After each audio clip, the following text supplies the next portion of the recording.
Со високи воени почести, чекор во ритам, звучен марш и гордо подигнати знамиња. Штип денеска го одбележи 18 август, денот на армијата и 33 години од незиното постоење. На централната свеченост присуствуваше и председателката Гордана Силјановска-Давкова, министерот за одбрана Владо Мисајловски, премиерот Христијан Мицкоски, воедно и врховниот командант на вооружените сили. Со строев поздрав и свечен говор, тие им одадоа признание на припадниците на армијата на Република Македонија за нивната посветеност, дисциплина и служба во одбраната на татковината. Председателката Силјановска-Давкова со длабока благодарност до сите нив. Ви изразувам длабока благодарност вам, на храбрите војници, за вашата пожртвуваност, труд и посветеност. Вам, на офицерите.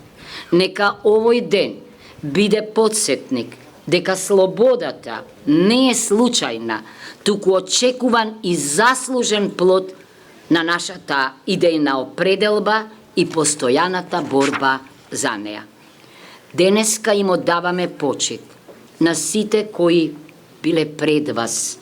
Се восхитувам на вас, кои служите и ги охрабрувате оние кои ќе дојдат по вас.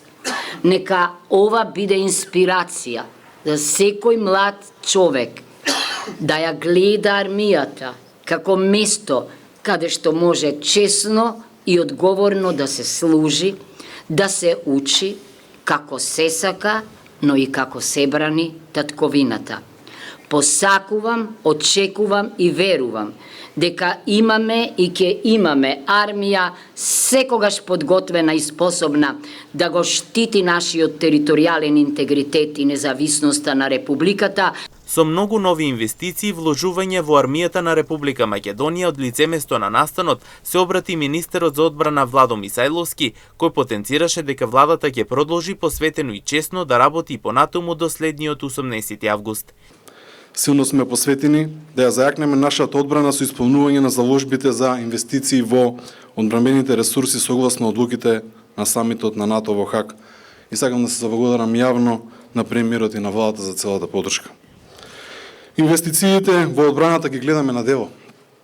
Средствата кои граѓаните ги вложуваат во нашата одбрана ги инвестираме плански и домаќински. А резултатот го гледаме пред нас.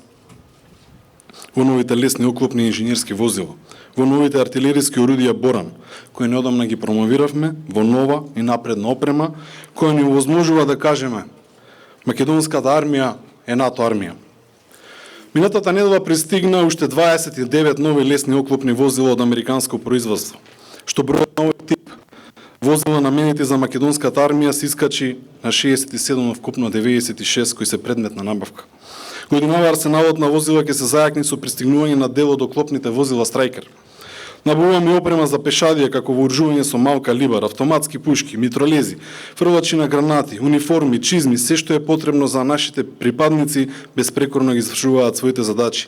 Инаку настанот се одржа во касарната Јане Сандански во Штип, а на истиот присуствуваа сите припадници на армијата, како и представниците на владата. Оваа година навршија точно 33 години од постоењето на армијата на Република Македонија.